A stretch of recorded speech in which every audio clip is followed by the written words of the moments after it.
मैं बुलाना चाहूंगा किसान जाफरी साहब को कि यहाँ पर आए और अपने ख्यालात जो है यहाँ पर बयान करें।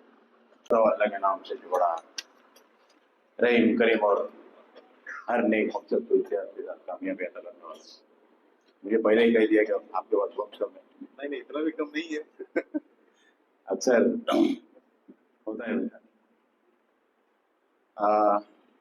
बड़ी अंजुमन वजीफे सादात बाबू उनके इस सालन जैसे में मौजूद सभी उलमा इकराम, मैं माफी चाहता हूँ, आप सबका नाम नहीं ले सकता।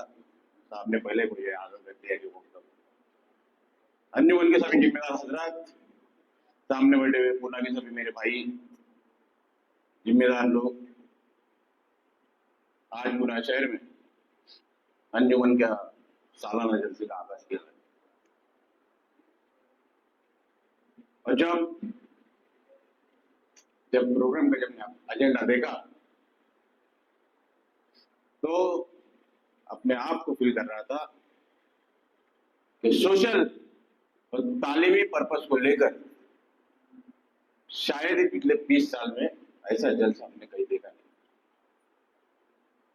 अलग अलग इश्यूज को कॉज को लेकर रिलीजियस मजलिस हो, जश्न हो, हमने पुणे में देखा है, लेकिन सोशल और तालीमी समाज में इंकलाब लाने के लिए ऐसा जलसा पुणे में पहले मरतबा रहा, चाहे वो किसी अंजुमन का हो या ट्रस्ट।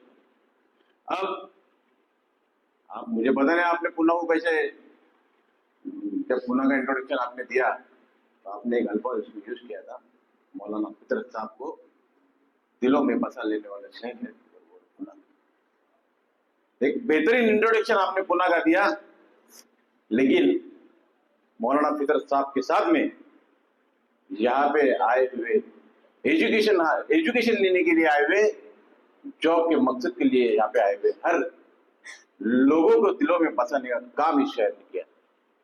अगर पुणे की तारीख को देखा जाए, इस देश का टॉप 10 मेट्रो सिटीज कहलाने वाला शहर है जहां पे हम बैठे। एक अहम रोल पुणे शहर ने इस देश में निभाया। महाराष्ट्र का सबसे बड़ा, मुंबई के बाद में सबसे बड़ा शहर कहलाने वाला शहर ये पुणे शहर है। साथ में अहम 6 डिस्ट्रिक्ट सांगली, सातारा, कोल्हापुर, सोलापुर, इनका सबका जो बॉस है, जो डिवीजन, वो हेड है। जिस तरह हमारा जलसा होने जा रहा है, साथ में गवर्नमेंट ऑफ महाराष्ट्र ने गोल्डन ट्रायंगल पुणे, नासिक और मुंबई को लेकर यहाँ पे एक बहुत बड़ा सपना, चाहे वो ऑटोमोबाइल सेक्टर हो, आइडिया हो, एजुकेशनल इंस्टीट्यूट हो, मेडिकल फार्मा हो, इस तरह के आने वाले 20 साल में पुणे शहर को इससे भी ज्यादा डेवलप करने के लिए कुछ प्लान बनाया है, जहाँ पे हम इस शहर में आपका सालाना जलसा करें। मैं ज्यादा वक्त नहीं लूंगा। इस शहर को आप अगर अंजुमन है तो अंजुमन की वाबस्तगी, उसकी बुनियाद है तालीम।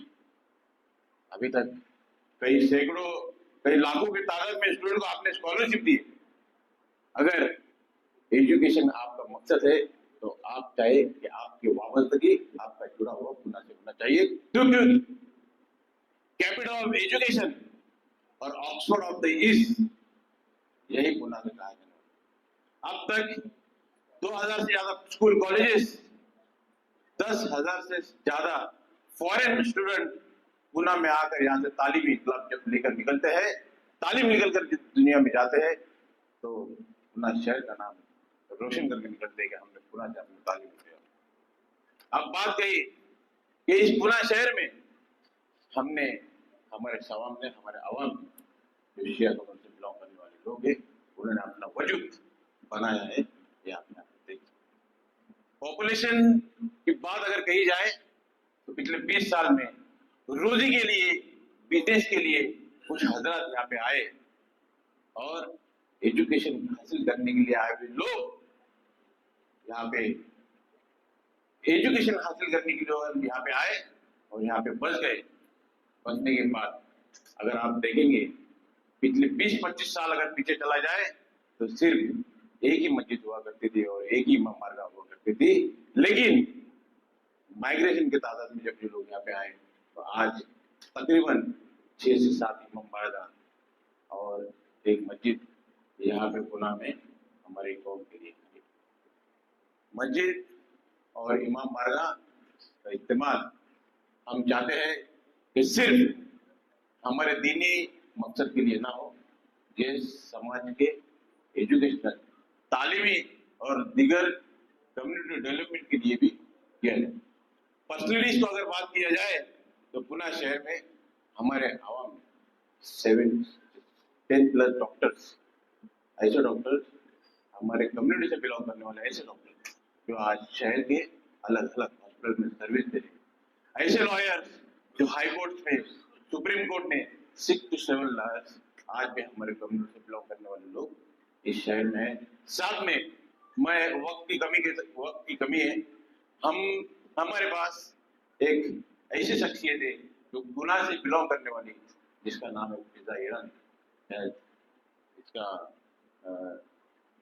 आप देख सकते हैं कि इस देश डेमोक्रेसी पे चलता है और डेमोक्रेसी पे जो चलता है तो 4 पिलर पे डेमोक्रेसी खड़े हुए। एक है जुडिशरी, और जुडिशरी में जज का रोल रखने वाली फिजा ईरानी साहब है, दिनों से इनकी वाबस्तगी रही है और एक अच्छा अटैचमेंट उनका पुणे से, जो जब अहमदनगर की कोर्ट में डायस पर बैठकर हमारी बहन जब लोगों को इंसाफ दिलाने का काम करती है और जुल्म करने वाले जालिम को कोर्ट के डायस पर बैठकर सजा का ऐलान करती है, तब हमें फील होता है हम वही लोग हैं जो अहले बैत को मानने वाले, वो लोग हैं जो हर दौर में हमने मजलूमों की हिमायत और जुल्म करने वाले जालिम को खिलाफ आवाज उठाइए, उनको सजा की डिमांड की। आप देख सकते हैं ऐसे ऐसे रोल मॉडल आज भी पुणे शहर में मौजूद है जिन्होंने समाज के लिए कॉन्ट्रीब्यूशन दिया है। हमें फख्र है ऐसे पर्सनलिटीज पर, और हमें फख्र करना भी चाहिए कि इस दौर में कोई ऐसी फील्ड नहीं है जहाँ पे पुणे के शिया हजरात अपनी सर्विस दे रहे, अपना काम कर रहे। इस तरह के हीरे आज भी हमारे शहर में मौजूद है, लेकिन इनको तलाशने का काम हम सब का है और हम सब आने वाले दिनों में ऐसी पर्सनलिटीज को, आज भी हमारे कौम में ऐसे बच्चे जो अगर उनको तलाशा जाए तो पुणे में नहीं, महाराष्ट्र में नहीं, बल्कि सारी दुनिया में इनकलाब बर्पा करने का काम करेंगे। मैं अपनी बात को खत्म करता हूँ और यहाँ पे सब जिम्मेदार हजरात बैठे कि अंजुमन भी जिम्मेदार यहाँ पे बैठे तो कुछ पुणे के आवाम के, कुछ लोगों के दिलों की आवाज है। यह सारे, अगर आप देखेंगे सारे मेट्रो सिटीज में, चाहे मुंबई हो, दिल्ली हो, हमारे कम्युनिटीज का एक ना एक तो भी एजुकेशनल इंस्टीट्यूट है। मगर अफसोस इस बात का है कैपिटल एजुकेशन का कैपिटल रहने के बावजूद भी हमारे शहर में अभी तक हमारे कम्युनिटीज का एक भी एजुकेशनल इंस्टीट्यूट नहीं है।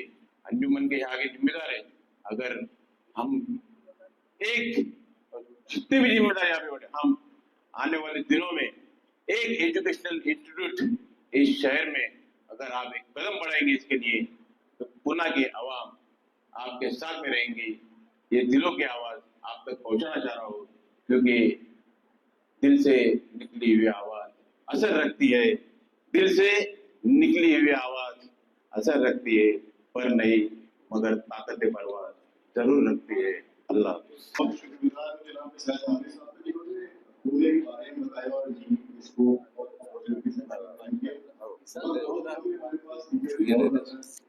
माशाल्लाह से सारे गेस्ट भी बहुत हमारे